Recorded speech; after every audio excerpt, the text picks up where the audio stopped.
Я хочу поділитися з вами тим, що зараз відчуваю.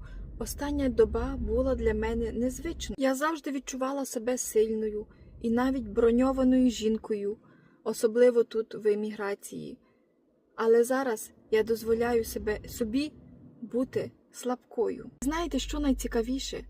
Коли я дозволила собі відпочивати, я почала дуже глибоко відчувати людей, їхні переживання, їхні думки. Це часом трохи лякає.